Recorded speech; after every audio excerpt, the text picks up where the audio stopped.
Prime Minister Narendra Modi inaugurated the Swarved Mahamandir, a magnificent 7-floor temple located in Varanasi's Umaraha area. This architectural marvel, which is the world's largest meditation center, spans across 3 lakh square feet and can accommodate over 20,000 devotees. The foundation stone for this temple was laid in 2004, and it took a whole of 19 years, 15 engineers and 600 workers to construct this elaborate temple. It features pink sandstone walls, teakwood ceilings and doors, 101 fountains, as well as a garden with medical herbs. The temple is dedicated to Swarveda, a scripture written by Sadafal Dioji Maharaj, founder of the Vihangam Yoga.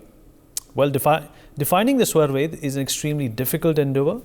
However, the etymology of Swarved itself is sourced from 2 words, which is of course Swaha, and which means universal energy, and Ved, which means of course knowledge. Hence, the Swarved is an unparalleled spiritual text dealing with the knowledge of the universal being.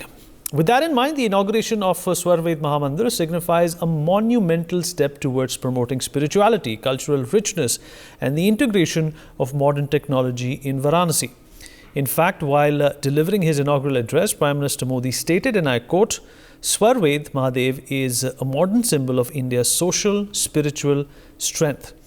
In this telecast, we will talk about how this historically enriching practice, the Zen gift that India has given to the world, meditation and yoga, and of course, what the inauguration of this grand temple means for the propagation of this much loved practice. Joining us on the program at this point in time is Sumit Veer, senior political commentator.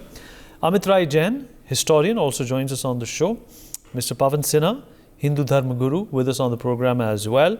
Last but not the least, Mr. Himanshu Bhatt, senior journalist, with us on the program as well. Well, Mr. Sinha, I'll begin with you, sir. I hope you can hear me. Yes. Well, sir, thank you for being here. We have spoken about Indian cultural heritage and richness, and all of its limbs that have at one point in time in history come apart and come back together again. Do you think this coming together of the Swarveda, of course, being combined with meditation and yoga, is perhaps the greatest gift that India has given to the world in centuries now? And of course, we only get to see these edifices and these buildings and these monuments being erected at a time when perhaps the world could use it the most. You're in a digital age. There is obviously a lot of distractions that one deals with, not only in India but throughout the world, and perhaps this is something that can come to the rescue. Yes, definitely. You are very right, Viniji. When world is struggling with the stress, when the world is struggling with the inhumanity, a lot of competition is there. When the resources are not the many resources are not usable, when environment is degrading. So at this particular time, the real yoga is reaching out to the people, and fortunately our Prime Minister is very much concerned for the yoga. So when he joined the seat, he approached United Nations for the yoga, and then in whole of the world, now 21st June is being celebrated as Yoga Divas. But hitherto, the meaning of yoga was taken only by some exercises. Now, from yesterday onwards, the meaning of yoga will be changed. I'm very sure. So the real yoga which was talked about, Patanjali Yoga Sutra, is this, which will de-stress the world, which will give humanity to the world, which would obviate the meaning of Atma, the knowledge system, etc. And this will definitely enhance the position of India in the world. And we are really very much thankful to not only to the people of Kashi, not only to the organizers of Swarveda, but also lot of thanks to Prime Minister that in his second visit to this place, he has gifted this to the world. And perhaps he wants to say, come out of your stress, tension and brutality, and let's ahead towards a world which is development oriented, environment oriented, and humanity oriented.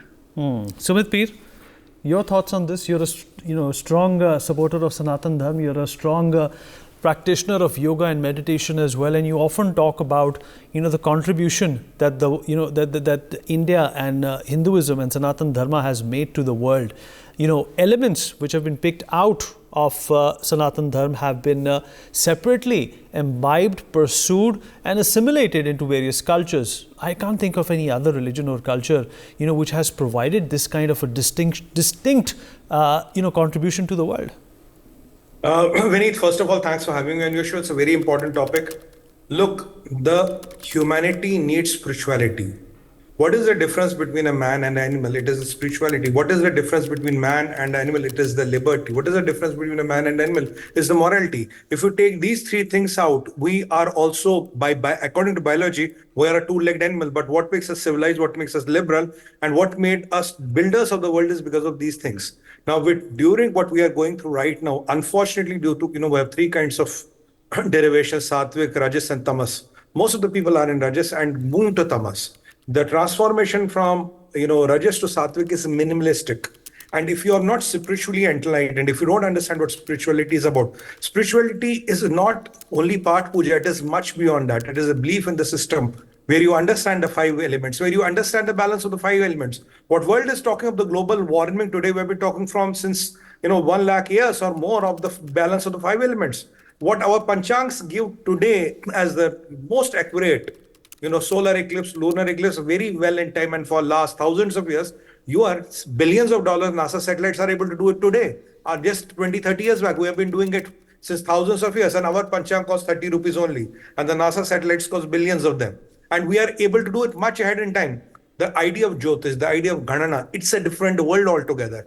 Meditation is the way how which you can align your chakras and you can reach the Paramatma. You can join your oneness with the universe. That is what the meditation does. Some people think meditation is relaxing. No, it is when you do meditation, then it's yoga, then it is yoga sadhana. There are so many manifestations of the meditation you go, and then you reach Param Samadhi, which is the ultimate stage.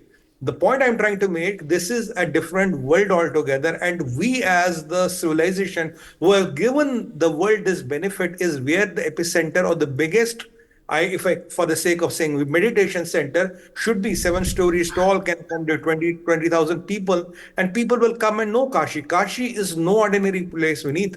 Kashi has 8 centric chakras. The Kashi is believed to be a place where you go in, you are spiritually enlightened on your own. I mean, that is what Kashi is like, a powerhouse. It's like when you plug your mobile phone in a power, in a socket, the mobile starts charging. Our body is like that, what Kashi does to us. So the relevance of Kashi and the coming of this center there says a lot of things. Why do people want to see Kashi? Because when you see this life and death going together between Manika, Kanaka Ghat and the other ghats, you see what is the life about. Here you're born, here you die, here you go. This is what the life and death is about. So these manifestations of Hinduism, yoga, sadhana, what is meditation? Meditation is sadhana. I mean, there was no word called meditation in the Hindu text. The word meditation came.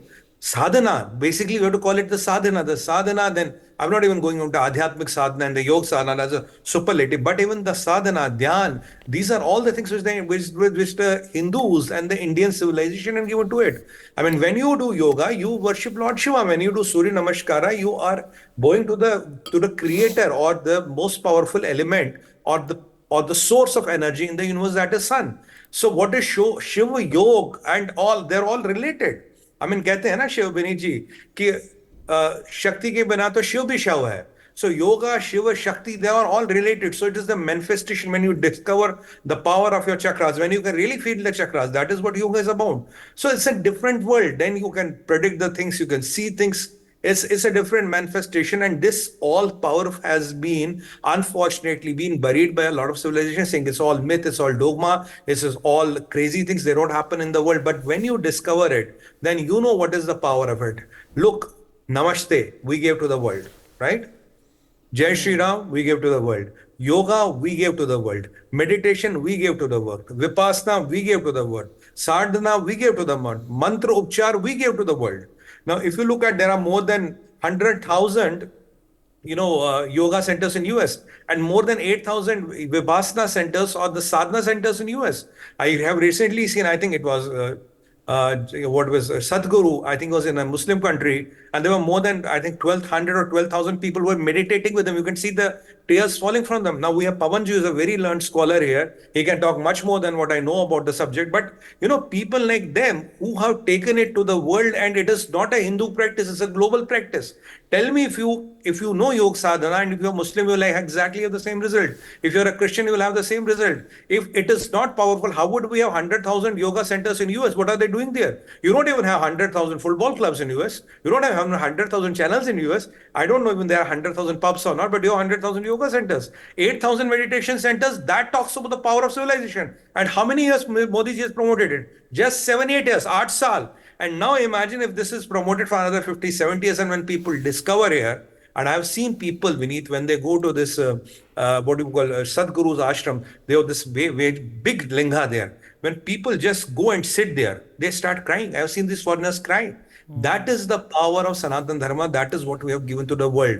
Spirituality is aligning your inner self with the eventual, aligning your inner self with the supreme power and the energy. That technique, that practice is spirituality, but you have to believe in that power, and you have to believe in those things, and you have to believe in the 5 elements. You have to believe that the energy can neither be created nor destroyed, but the manifestation of energy and the way you integrate the energy and the way mantras are said. What are mantras? Mantras is the emission of a particular wavelength which resonates something. And when that wavelength is, when you say it, let's say 108 times, हम कहते हैं आपने एक माला कर ली. So when you say it 108 Right. times, 100 has relevance with the distance to the sun and the moon. That is what Sanatan is. It's a Absolutely. science.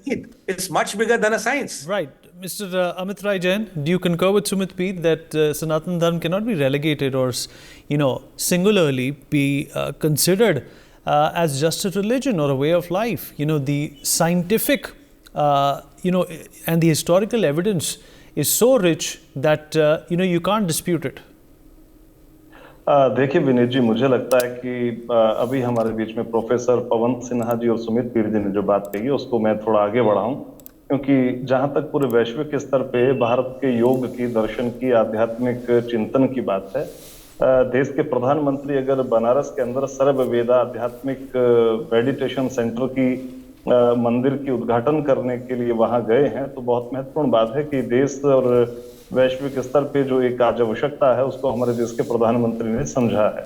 और विश्व स्तर पे आज काशी पूरे विश्व के जो पर्यटक हैं, चाहे वो रिलीजियसली हो चाहे टूरिज्म की दृष्टि से आ रहे हों, एक आंकड़ा है कि 10 करोड़ लोग अभी पिछले दिनों जब से कॉरिडोर बना है, देश के प्रधानमंत्री जी ने पूरे विश्व को सौंपा है उसे बना करके, निर्माण करके, 10 करोड़ लोग काशी जा चुके हैं। तो एक बहुत बड़ा आंकड़ा है। अभी कल ही मेरी पुस्तक का विमोचन दिल्ली में था, राम जन्मभूमि अयोध्या पास्ट टू प्रेजेंट। वहां पे जो डिस्कशन था वहां पे ये बात आई कि अभी काशी कॉरिडोर तैयार है, उसके बाद मथुरा के लिए भी काम चल रहा है।